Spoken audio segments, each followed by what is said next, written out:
Guys, it's Andy Coleman. I'm here with Leo Pareja. He is the Chief Strategy Officer of a multi-billion-dollar company, EXP Realty. Leo, welcome to the show. Thank you for having me, Andy. You're welcome. So I had a couple questions starting off, right? You're very young. You're only 41 years old, and that is incredibly young to be a CSO of a very, very successful, dare I say, the most successful new real estate company on planet Earth right now. So why don't you just give a little background of how you became the CSO so quickly? Well, that question feels like whenever you talk to someone who seems like an overnight success, but I've been in this industry since I was 19 years old. So I think in real estate years, I'm probably like 70 years old. But I started right out of high school. I got my license while I was in college, and I joke and say I was born and raised into this industry because I've touched just about every facet of it. And now I have the privilege of getting to lead the company. That is absolutely incredible. So going back to when you were 19 years old, so you got into real estate and you started selling homes.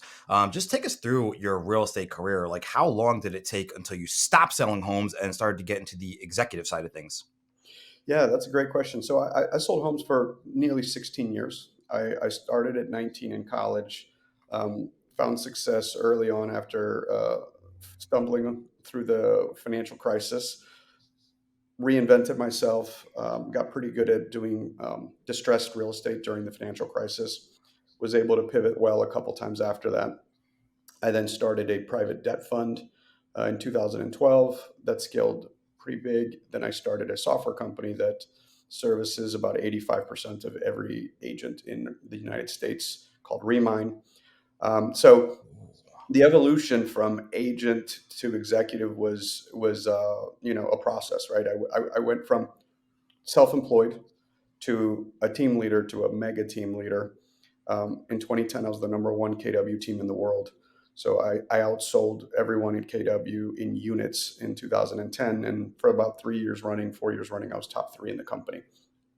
So I got obsessed with systems and processes. You wanted to say something? How many? Just curious. How many units was that you sold?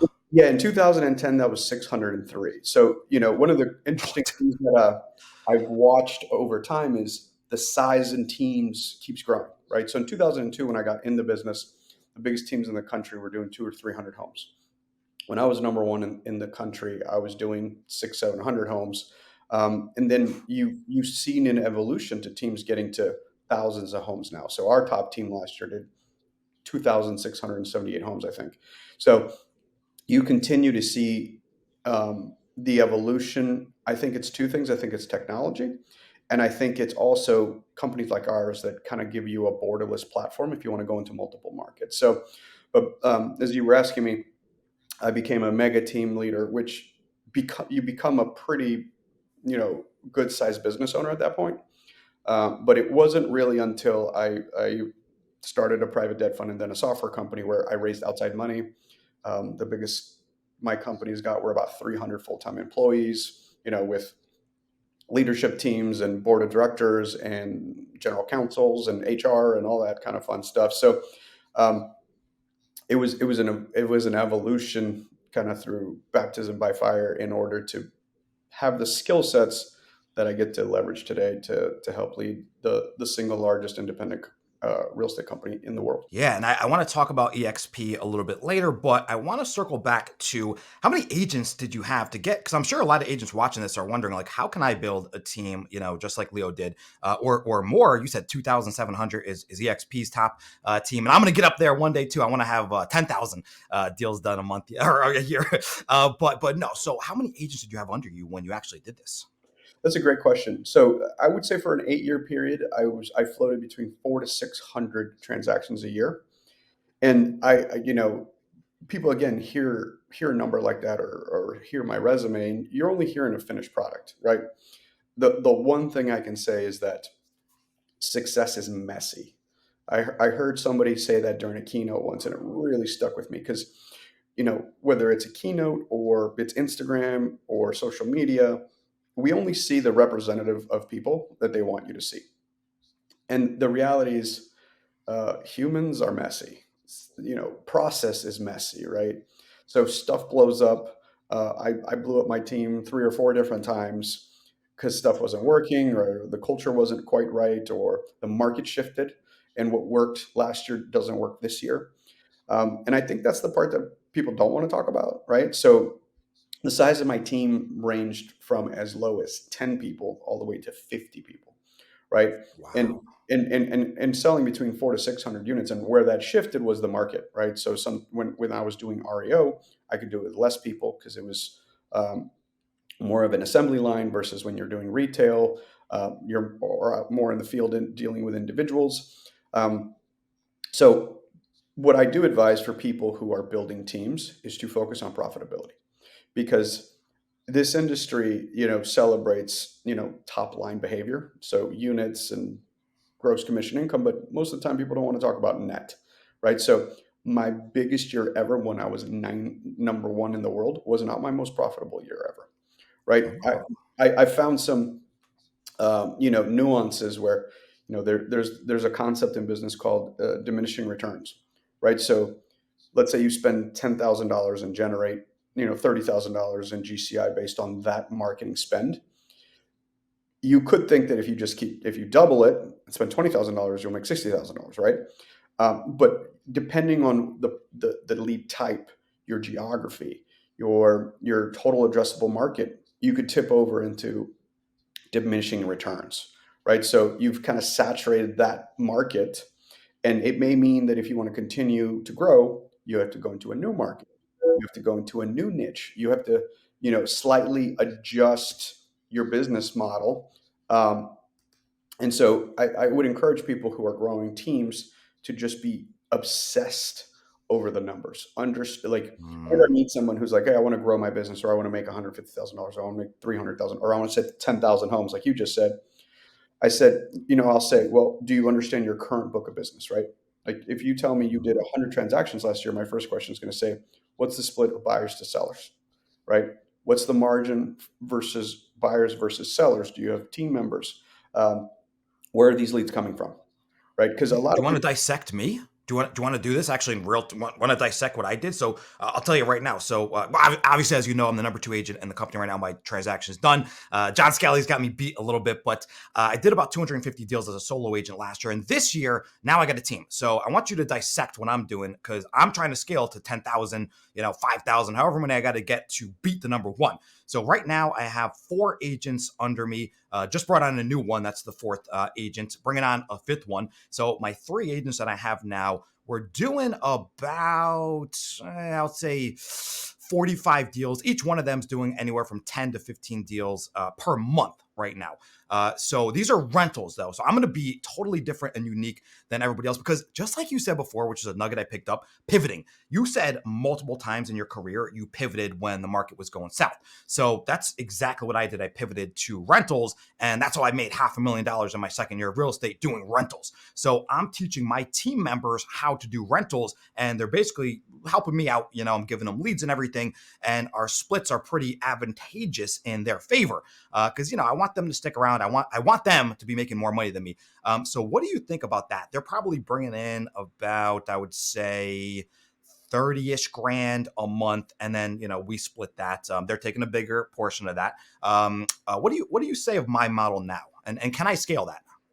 yeah. So again, without sitting down with you and going through a large financial P&L, the very first question is, how do you generate the lead? What do you pay for that lead?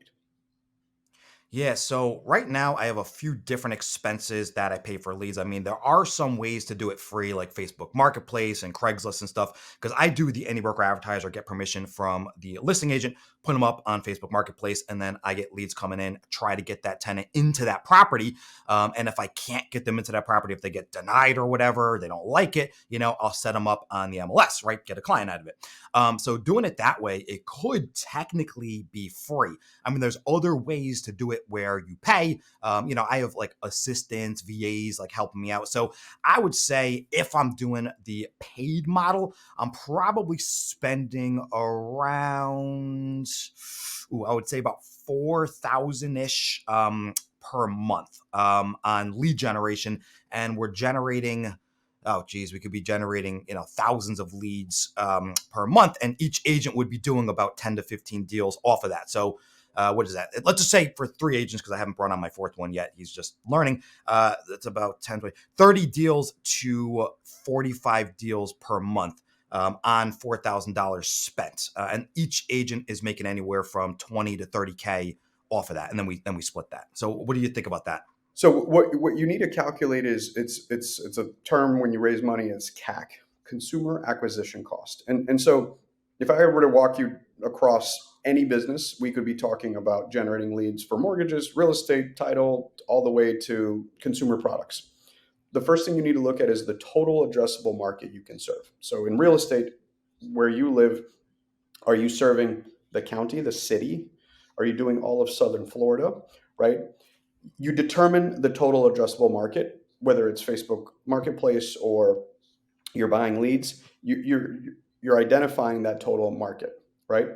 Then the second thing you focus on is CAC, consumer acquisition cost, and you need to get that 4,000 divided by the leads, and you got to figure out which of them. But you need to start having a metric, and this is how you become the CEO of your business. Where okay, if I spend X 4,000 a month divided by leads, you're going to come to the conclusion of to create an appointment, right? There's a lead, and then there's an appointment, and then there's a transaction. So to generate a lead, it costs you, I'm just making the numbers up, $25, right? And you could generate 1,000 of them. Then your conversion cost from lead to appointment is going to be X, right? So you spend $25 to generate a lead, then 1 out of 10 turn into an appointment, right? So then that appointment is now worth $250. Does that make sense? You following me? It does make sense. Yes, it does. Yeah. Then from appointment to transaction, you'll have another metric. So it could be 1 of 10. And again, just on that rough math, you're actually spending $2,500 per transaction. And this is the part that most agents and business owners miss, where it's like, well, I'm generating thousands of leads, which is what you just said to me. But without the math of the pull-through rate of the actual conversion from lead appointment to transaction, and again, we could be selling tires. We could buy a HVAC franchise, you and me, and I could walk you through the math on that side of the funnel, and it would be the same thing: lead, appointment, conversion, right? And so So just doing. Oh, go ahead. Sorry. no, and so you would be. So the reason I'm asking you these series of questions because you told me you want to get to 10,000 transactions, Yeah. right? Yeah. The only way to do that is to scaling people, time, and money. You have to leverage other humans, which you're doing, 3 going to 4. Time, which is how effective they are to do it. So you could do 10,000 in a year, and money, because you need to know what it costs to generate a lead, to convert a lead, and to close a lead. And what happens to every talented salesperson is you are an anomaly, meaning I could Yeah. convert 90% of any listing appointment I showed up to in my peak because I was Oof. obsessed with psychology. I was obsessed with the psychology of a transaction. People make emotional decisions, justify them logically. And I knew my scripts, but I knew my market. So I knew every transaction in the neighborhoods I worked. If I went on the appointment, I was getting that listing. Now, fast forward to when I built a team and had leverage, I never found anyone who could close higher than call it like 60, 70% of what I could do. And so that's when you start leveraging people in time. You have to be okay with that. That lead goes from $25 to $250 to $2,500. There's going to be a different metric when it's not Andy Coleman on the appointment. And you have to be I okay see. with it. And more importantly, the math needs to make sense, right? Because getting to 10,000 transactions is probably not what I'd be asking you. I'd be asking how much money do you want to make per year while still maintaining the lifestyle you want. Because that's the other thing, Yeah. the beauty of entrepreneurship and having another way of so in the macro economy, if like you're raising money, there's self-employed, then there's a small to mid-sized business, and then there's a growth business, right? That employs 2,700 people and eventually goes to a public market like we did. Um, Another term for a SMB, which is a small to mid-sized business, is a lifestyle business. I think sometimes I used to hear that word and I thought it was like discrediting what we do, but I think it's actually the most beautiful term in business because a small to mid-sized business can be optimized for the lifestyle you want. And I think there's seasons to everything, right? When I was 19 years old, I was obsessed with becoming number one. I was obsessed with 30 under 30. And those were kind of like my BHAGs.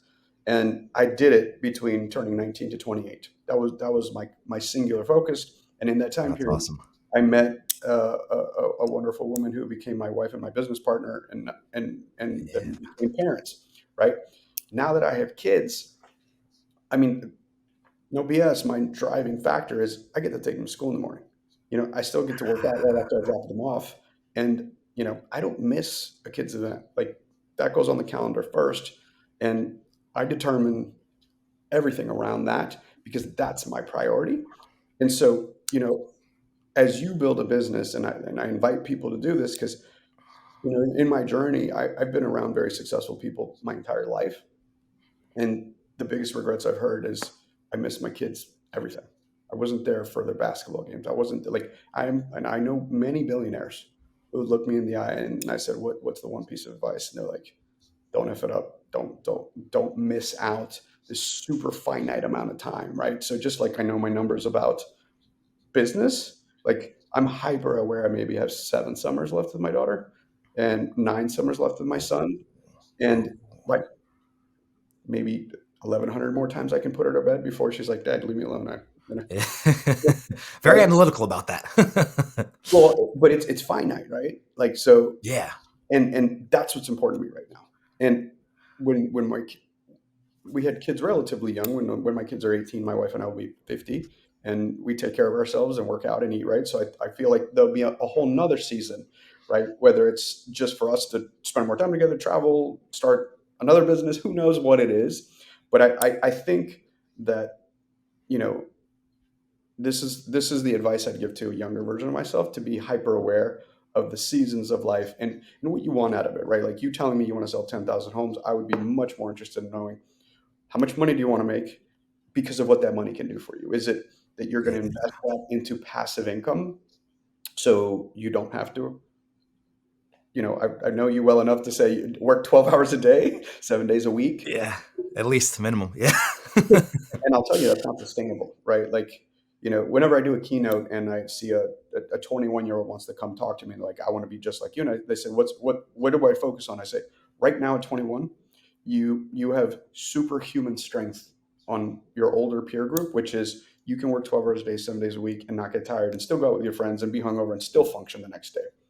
And you don't have a partner, and you don't have kids that come to your bed, right? So from 20 to 30, I tell people work as hard as your body can take it because you get to compress life experience, right? Like what I learned between 20 and 30 allows me to do what I'm doing today because I didn't waste it. Like I really squeezed the juice out of my experience.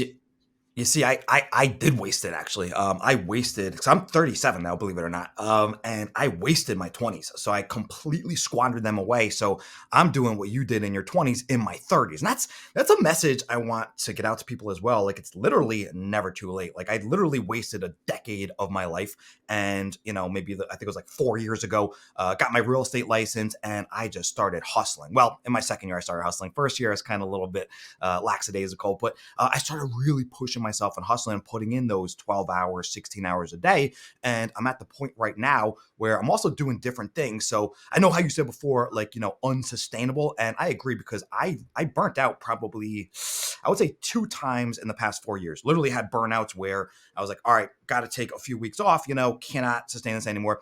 This is when I was a solo agent, just doing everything alone. No VA, no transaction coordinator, no assistant, nothing whatsoever. And no agents helping me, and doing these 30 deals a month, and I'm like, all right, this has got to give. Like I can't sustain this for much longer. So I know exactly what you're saying. So I kind of switched it up this year. That's why I got a team. So for all the agents listening out there as well, like you don't have to do this alone forever. Like Leo did the exact same thing that I did. He basically built a team.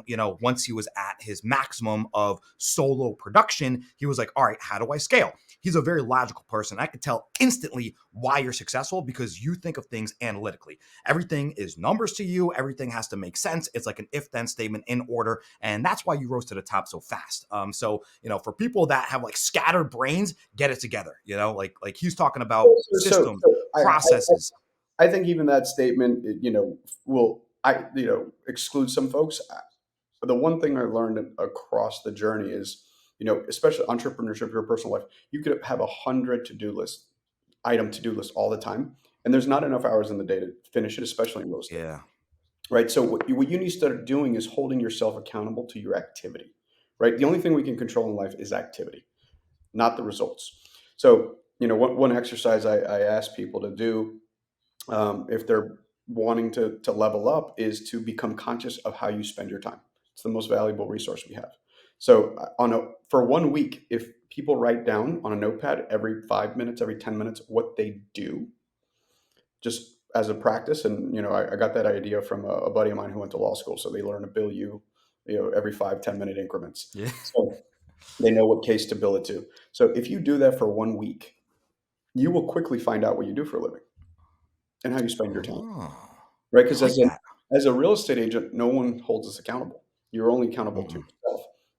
And if you want to get your feelings hurt the first time you do it, is and this works for you too, even at your number. So if you take what you made last year and divide it by, but you have to also then realize how many hours you worked, right? Like, if someone works 40 hours versus your 80 hours, that also starts messing with you, right? Because let's say you make a big number and you back out your expenses, and then you divide by the 80 hours Andy works, you will find out what you make per hour, right? And so Mm. once you know what you make per hour, it hyper focuses you against activity, right?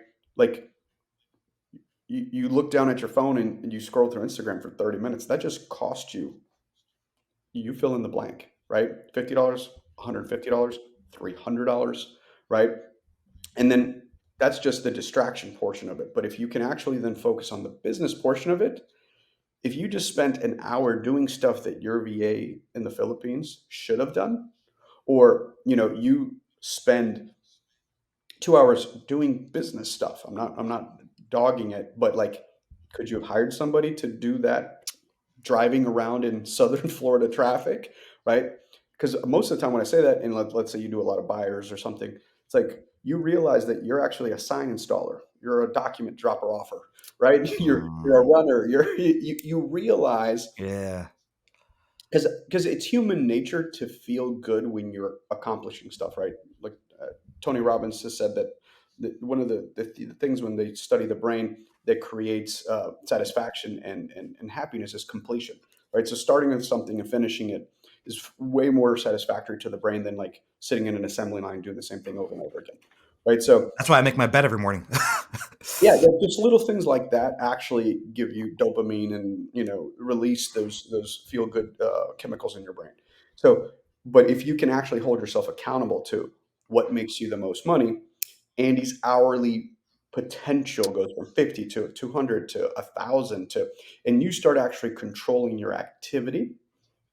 And then again, I would, depending on the season, protect. I start my calendar by filling in my non-negotiables, right? Like, and this goes for even with Glenn. Like, going into the year, I know what I can't miss, and I make it very aware so we don't have personal to business conflicts, and that's what because the amount of people in our industry, you could work forever, 24 hours a day, 7 days a week, and the amount of people, because I've been in the business since I was 19, I saw miss out on the most important things, and I know the regret they live with today.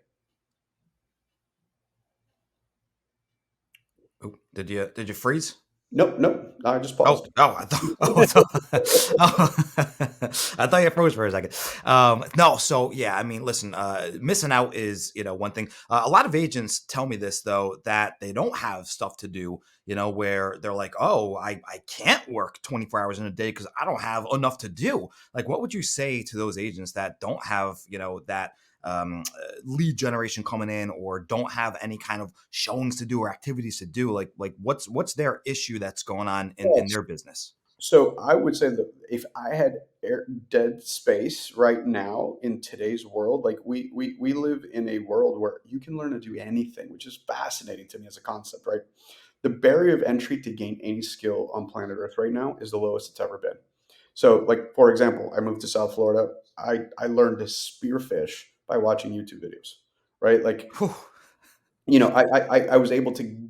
garner so much information just by watching, even how the way the guys held their breath or they led the fish or Yeah. anything like that, because people can strap a GoPro to their head 80 feet down underwater now, right?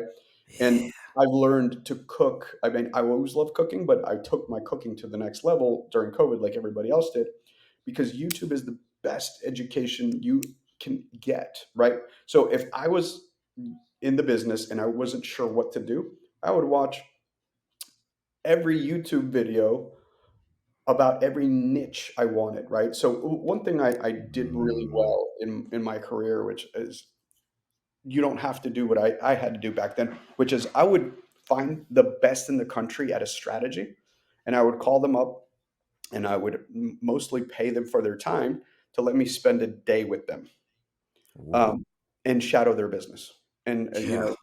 and I did it often, right? Because it was like I heard of something sexy, REO, short sales, developers, any niche that I found interesting that I thought would have lined up to my personality. And a perfect one was there was this agent who crushed it with probate. And he was the best in the country. And I called around and people said, this is the guy. And I called him and he said, yeah, it's 7,500 bucks to spend the day with me. I was like, okay.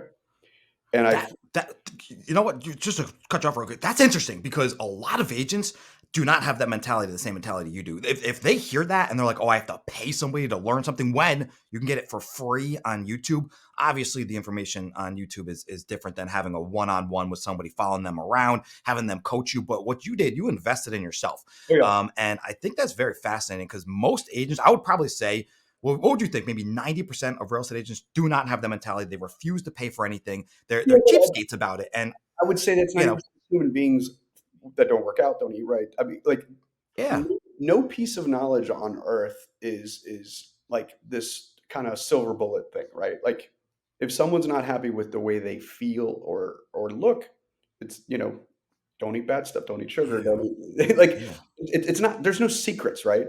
And so business is the exact same way. I spent 7,500 bucks. I flew and spent the day with the guy. And what I got out of that you can't get out of YouTube is I heard him on the phone all day. And mm, I realized I'm not built for that stuff. Like that there was a level of emotion and cold calling that I said this was well invested money, because what it saved me was 6 to 12 months of spending money on leads, getting the leads, converting the leads. Realize that this doesn't align with how I'm wired, right? So that's the other thing I'll tell you that could save people time and money, right? So I would tell everyone to get obsessed with the psychology of themselves, right? So whether it's the disc profile, the Myers-Briggs, I don't care which one you do, but just understand how you're wired. Because I firmly believe that we are wired a certain way and we have natural God-given talents. And they're not right or wrong, they just are, right? And when you figure that out, I think what it gives you is the ability to live in your passions and what gives you energy, right? So if anyone's listening or you're familiar with the disc profile, you know, there are, I think any average person can do any task, meaning I can yeah, have attention to detail, I can look through Excel, I can also get on stage and be in front of people, right? So I'm extroverted, I'm a DI for anybody on the call that knows what that is. Um, so I get energy spending time with humans. Like that's my jam. yeah, Right? And not everybody's wired like that. I've had co-founders and friends who are the dead opposite of me, right? So if we were in front of people all day, like on the way home, they were burnt out because they were yeah, using energy that's natural to them, right? For me, there's one day a month in this company where I just look at financial consolidated reviews and I need to understand the numbers when I talk to Wall Street. I can do it. I can comprehend it. I'm good at it, but those days I'm low energy at the end of the day. So part of that is make sure I don't schedule stuff with the kids that night, right? I don't want to accidentally snap at people, but maybe I need to decompress. I need to be by myself for a little bit. yeah, Maybe I yeah, can go to the gym afterwards and do stuff that gives me energy again. And so that is business advice, in my opinion, because first of all, if you realize how you're wired, you can then do things that like, hey, Andy Coleman's really good at this, but like to me, that's like nails on a chalkboard. right? Versus like Glenn Sanford, our founder, which by the Yeah. way, a couple of things I CEO want of EXP Realty. Yeah. to founded the company at 42. So it's never too late. He started Yeah. EXP when he was 42 years old. Um, yeah. So let that sink in. Incredible. Yeah. He was still just an agent at your age selling houses. Wow. Um, Wow. He, but what an he, idea too to start EXP, right? I mean, it's such an innovative platform. Because I actually wanted to talk about EXP.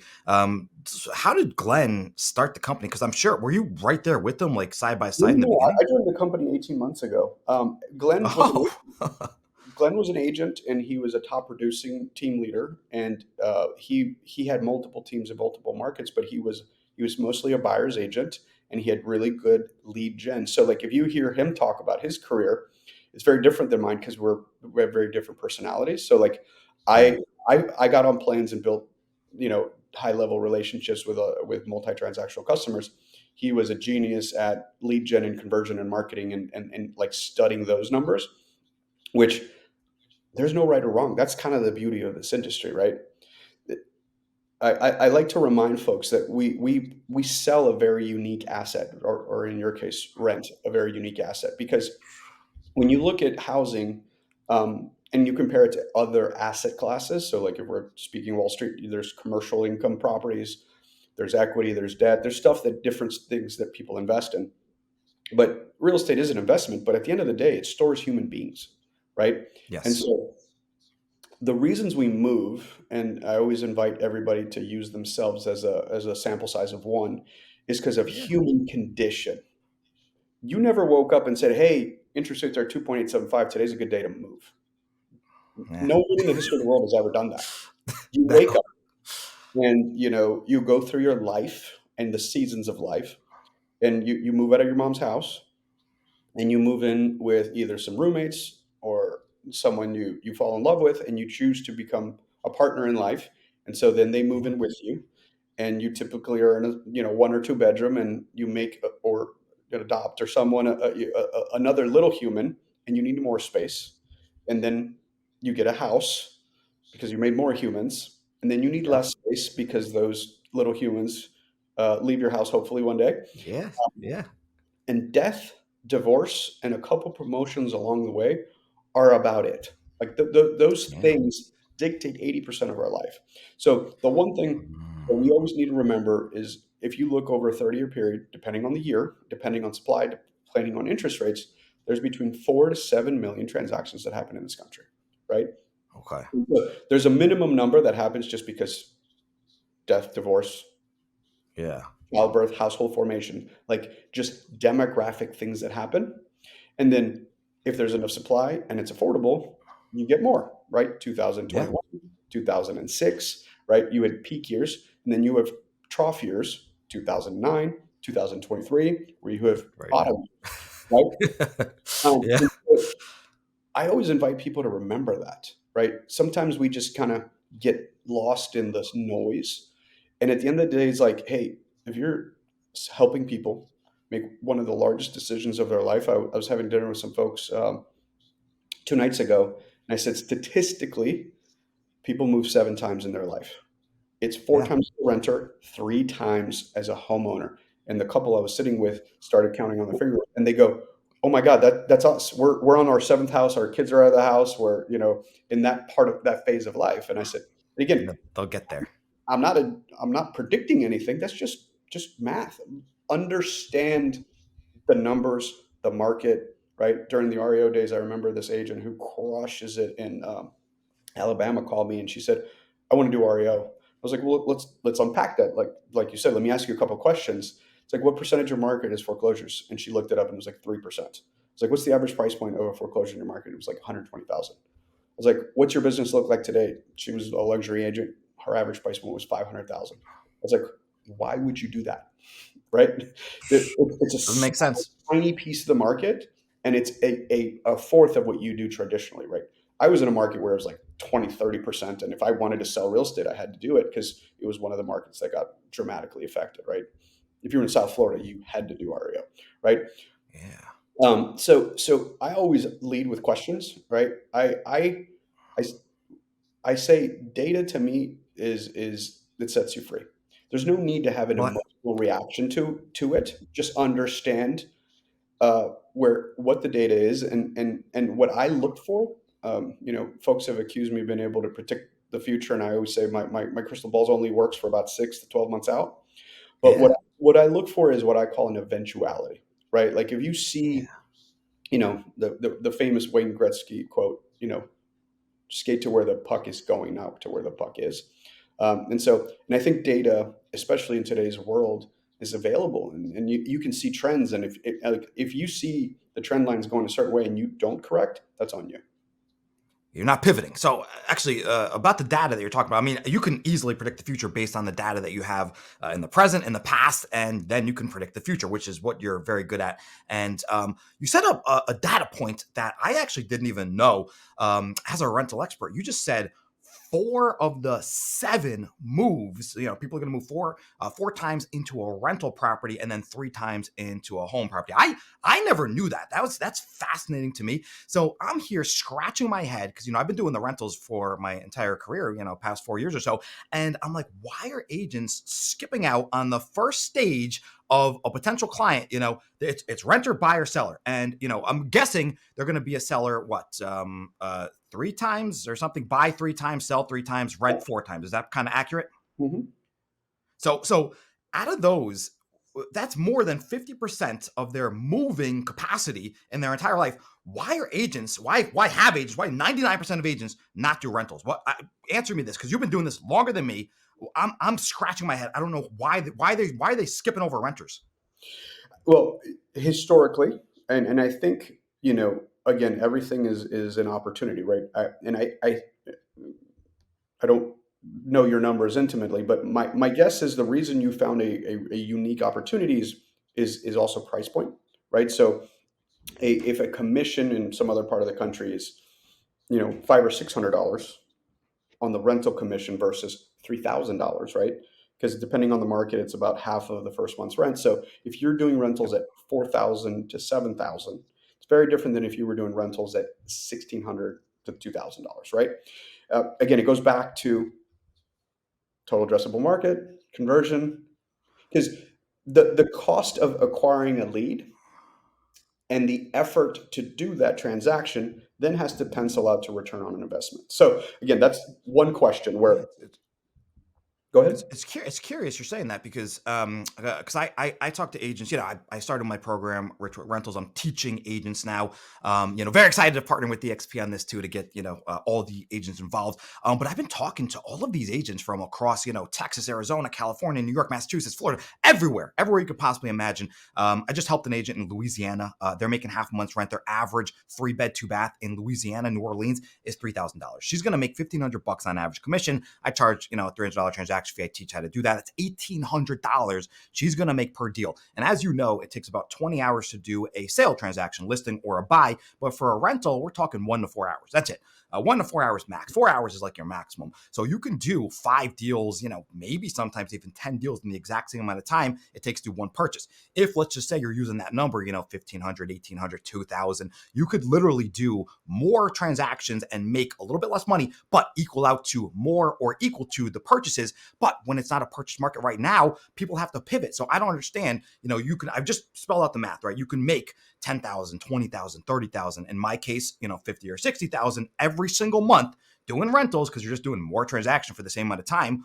Why are agents not pivoting right now and doing this? So I would say is everything we've talked about on this call, right? I don't know that people know their numbers or understand the opportunity, right? So I think they'll focus on what's called the nominal number transaction. So like $600, and just take the average price point in America, which is probably what 400,000, right? 3% of that versus what that rent would be, which I think is $1,800, and they're going to do okay. I can make you know Is that what call the it. average rent is? Is it 1,800? You Google it. Let's figure it out right now. I'm gonna look that up really quick here. I got what's the average rent price of a 3-bed 2-bath in America? Because See what what'll it says happen here. is that Yeah, people you're will. right. It's about 1,800. so That's funny. so if you do $900 versus what they could make on a buy side commission of the average home price, I think people are going to say one is $8,000 to $10,000 versus one is $900, and not take into the effect the math of your time spent. So it goes back to what we've talked about the whole day: is know your numbers and understand your value proposition. Yeah, I'm looking this up even further, and that's for an apartment. I guess is 1800. Single families get a little bit higher in the 2000s. So yeah, I mean, I think what you just said before is knowledge, right? A lot of these agents are not, because circling back to what you said before, going on YouTube, and looking things up. Like agents aren't doing their homework, they're not doing their research, and they're sitting there like twiddling their thumb, going on Instagram, just scrolling through stories and stuff, and not realizing why there's a 90% failure rate, because they're not doing the money producing activities they need to start being successful. Because I personally think, I think if the best sentence there, it's money producing activities, because it's mm, very easy to be in this business and be very busy. Just, I'm so busy, I'm overwhelmed. But are you doing money producing activities, right? mm, If the second you choose to become a realtor, you choose to become a business owner. Whether you're the only employee of your business or you're one of 50, that's the choice you did. And for the first time in most of our lives, no one's there to correct you. No one's there to hold you accountable. You're not at a job where if you slack off and play on Instagram 8 hours a day, you get fired, right? The only difference is you just go hungry, yeah, right? that's true. So you have to create accountability. And back to the example I gave you, that there's 100 things you can do in a day. The hardest part about scaling is identifying the two or three things, the money producing activities, the hourly rate exercise I shared with you, is in ignoring everything else and Mm, being prepared to ignore everything else. Remember, I said success is messy. There's yeah, just things you can't get to, and you have to be okay with them turning into smoke and eventually catching on fire, right? Because if you're hyper focused, you pick your one, two, three, four activities that dictate everything. And then the process is, then once you have that excess capital, right? More profit than expenses, you can then invest, right? You can invest in a VA. You can invest, like I always say, my first hire in real estate was actually the lady who cleaned my apartment when I was 21 I like this. on a Saturday, because it cost me $60 for her, and I negotiated Hmm. to do my dishes and do my laundry, stuff that normally doesn't come with the house cleaning, because that $60 allowed me to show properties on a Saturday for an extra 4 hours. My average buy side commission was $4,800. Right. So in my head, I'm like, Hmm. that's $60. If I write one contract, what's the return on investment on that? And I don't think people like, and that exercise I said about Writing tracking down writing, yeah, track your activities and then cross out the ones that don't make you money. track your personal activities too, because you could probably outsource those faster, right? It's little things like, okay, use Instacart, don't go to the grocery store, right? Find a dry cleaner that actually picks up and delivers from your house. They Ooh, have them just about everywhere. Like, it's that's a just, good tip. where do you spend your time? Time is the most amazing commodity. And like, now that I have kids, Yeah. there's a lot of support that my wife and I have, which allows me and her to be better parents, because we're more present. We're not exhausted. We're like, we're present in that moment. But you don't think people should start hiring out until, like you said before, you're making a certain amount of money to where it makes sense, to where your dollar producing activities are making you, X amount of dollars per hour, and then you can hire I'll answer somebody it to do differently. I something for said, cheaper. I don't think you should hire out until you know what you spend your time doing or what you're doing. Mm. So for an agent, let's say making $50,000 a year and doing it full time. Let's say they're doing this full time, 8 hours, a day. Maybe I recommend new agents, doing 7 days a week. But let's just say they're working the normal 40 hours a week and they're making their 50 grand. Are they at the point? Let's say they write it all down. Are they Two at the ways point to now where create they can hire? two ways to create excess capital. Again, there's no formula. You need to make more than you spend, and in the Yeah, beginning, that's both personal and business, right? So you could downsize your lifestyle, right? To quote Dave Ramsey, you live like nobody else, so you can live like nobody else later on, right? So yeah, moving in your mom's house if you're young, um, save, don't go out, buy your own food, cook at home. Like, again, nothing that you and I will say is information that people don't have or can acquire for free on the internet. But we're getting to the top of the hour, and I want to make sure if you have any closing thoughts, because I do have Oh, a hard stop. We're yeah. just flowing here, so um, I've really enjoyed this conversation so far, Andy. Yeah. I know we could probably talk for another hour. I'm getting two, three. So all right, yeah, let's do this. So just real quick, I just want to talk about EXP, for a second, because me personally, I love EXP. Like it's been my only brokerage, and I will never go to another brokerage. So what like fun things are in store? Because obviously, you're the CSO of the company. So what fun things are in store, for EXP that you guys have like in the pipeline? Yeah, well, I can't announce non-public stuff, but the one thing that I Ah, would say about EXP, because it comes up a lot, is models can be copied, right? There's nothing unique about any company from like this is our split, this is our what we provide, this is what we do. Companies are collections of human beings. And what I think that makes us the most unique company in the world is that we have the top agents in the country, both as solo producers, like the list you're on, to the mega teams, um, which are the reason people come here, right? This is an aspirational business, and we want to be inspired by the people we are around. And it's not the leadership; it's the agents themselves, right? People will come because of the content and what you're willing to share, Andy. And times close to 90,000 agents. I truly believe we have the best practitioners, the brightest minds in the space. And then, I I agree. also do think we have the strongest leadership in the space. And one of the, one 100% of the agree. unique facts about that is that four out of our C-suite actually sold real estate. Right? That's not normal. Yeah.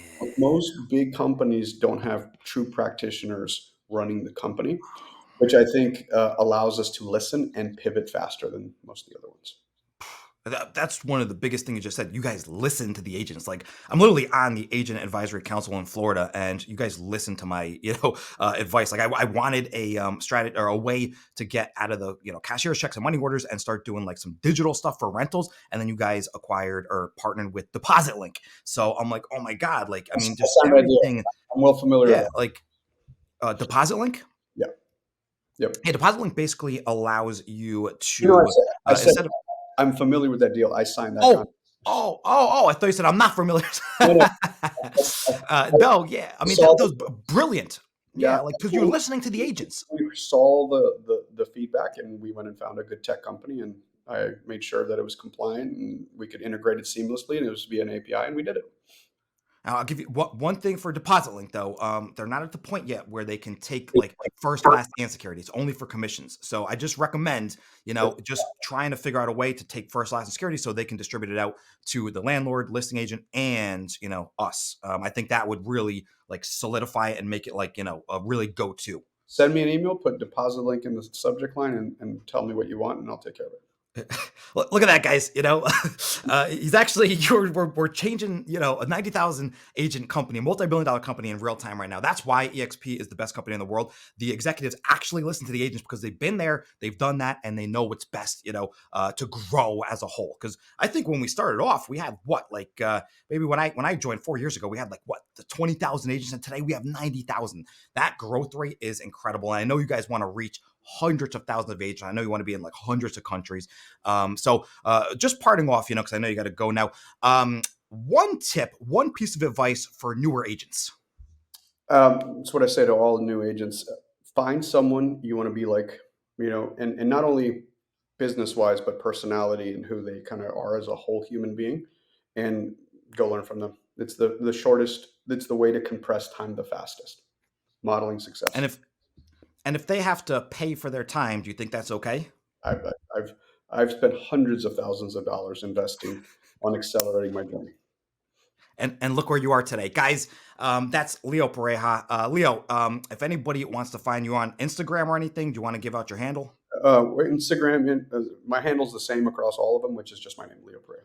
So Leo Pareja. Well, Leo, thank you so much for coming on. It was an absolute pleasure. And guys, if you like the video, smash the like button, subscribe to my channel because 75% of you are still not subscribed. So what are you doing? Hit subscribe.